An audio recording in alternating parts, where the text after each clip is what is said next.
So always remember that when you go on stage. You know, as comics, we think of every fucking bombing.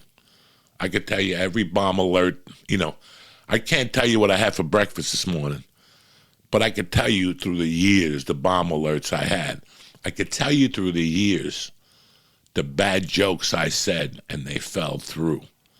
They fell down. I remember through the years when I tried to be cute and be edgy, that I would fall on my face because people see right through that.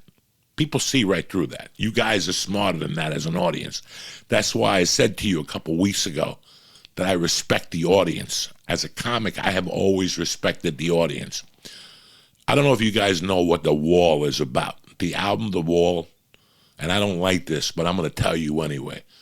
The album The Wall was about Pink Floyd, one of my favorite bands. But it was Roger Waters, Mr. fucking Personality himself, who got agitated, and somebody asked him how the audience was or something. Again, don't quote me on this. And he said these shows would be great if I could build a wall between myself and the audience. That was the worst fucking thing I've ever heard come out of somebody's fucking mouth.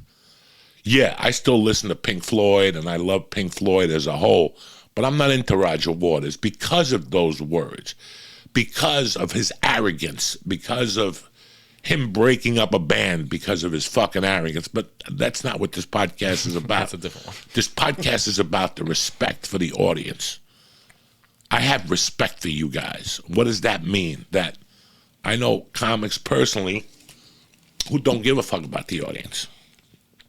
And in the back of my mind, I have to tell myself that to win, to fucking, kick some fucking ass. But in reality, I very much care about my audience. I care that you motherfuckers. Jeez. I care that you motherfuckers got a babysitter. I care that you paid $80 for fucking a dinner. I cared that you took the time out to buy tickets when I tweeted them. So when I go up there, I got to give you the highest level of fucking respect that there is as a comic. Okay? Always remember that this is in the back of my mind. Now, when you pay the $25 to see me do comedy, there's no meet and greets involved. I'm not worried about the fucking meet and greet. I'm not worried about anything. I'm worried about the performance I'm about to give you.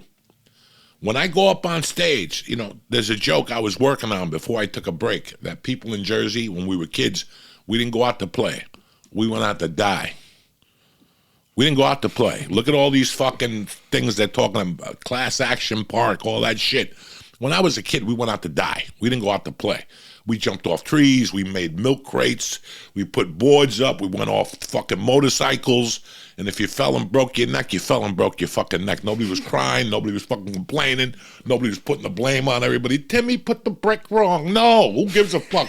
You weren't supposed to be building a fucking ramp and riding your motorcycle off at a KZ 175. The thing's gonna fucking break. But my point is, which I don't know what it is anymore. I've gone off on a fucking tangent, is that fucking, I respect the audience. That's my number one fucking priority all time, whether there's 3 years or 2,000 of you.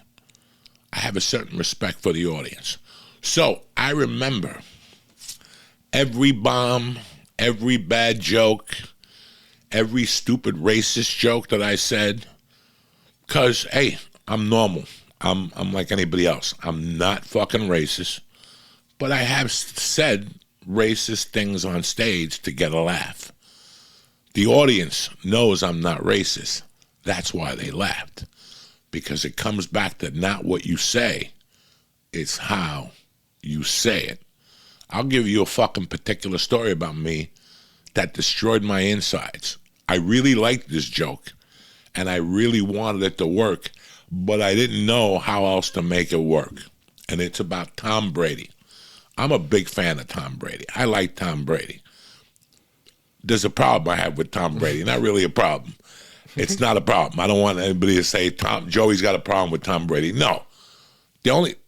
the only burp I have with Tom Brady that I think is funny, to be honest with you, is that he dumped his pregnant wife to go with a Brazilian chick with a tremendous ass. Now, I'm a Catholic, don't get me wrong. So is Tom Brady. You know what I'm saying? He's as Catholic as can be.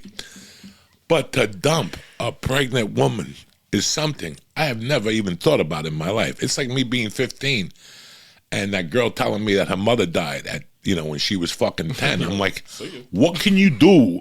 What did you do for your mother to fucking die? What can you do in a prior life that your mother fucking died? What can you possibly fucking do? I never talked to that girl again. Then my mother died, and I felt fucking bad because what did I do in a prior fucking life? But what the fuck are we talking? I don't even know. So what the fuck did you do in a prior life to deserve having no fucking mother? You understand me? I mean, I don't understand this. So when it was first presented to me, my head almost fucking blew up. That's the same way I did when fucking Tom Brady dumped that Catholic girl. So I wanted to write a joke about it. I'm like, what the fuck can I say about Tom Brady for doing this? And I was up in Buffalo one night. Look, I even remember the city, okay? I remember everything. Don't fucking tell me. I was in Buffalo. It had to be about 2016. I was opening up for Rogan. And I was talking to Rogan about Tom Brady. I go, fucking Brady, that motherfucker, and then he dumped his fucking pregnant chick. And I go, the crazy thing about that shit, dumping a pregnant shit, that shit that fucking Spanish people and black people do. That's all I said. That's all I said. And I even claimed Spanish people. So it's not really racist here. I even claim Spanish. I go, that's the kind of shit Spanish people and black people do. And Rogan said, say it up on stage. Dog, when I said it up on stage, it died a slow death. And guess what? I never said it again. I understood that's a racist fucking joke. Even if you throw Spanish people under the bus first, which you do as a wordsmith, you put the Spanish first so people won't get the initial shock of the black. I didn't say anything else. I just said black and Spanish. It didn't fucking work. And I got off stage and I'm like, that's not, at this point in my life, if it was 2008, and I was still a desperado, still young in comedy, yeah, I would have done that fucking joke and kept working on it and tried to be cute with it. But at that point in 2016, I already had a daughter. I had things going on. I'm going to tell that joke for what? What's it going to do for me? I liked it. Trust me, I liked the fucking joke. That's the problem. I enjoyed it. I thought there was something funny there, but the audience didn't think it was funny,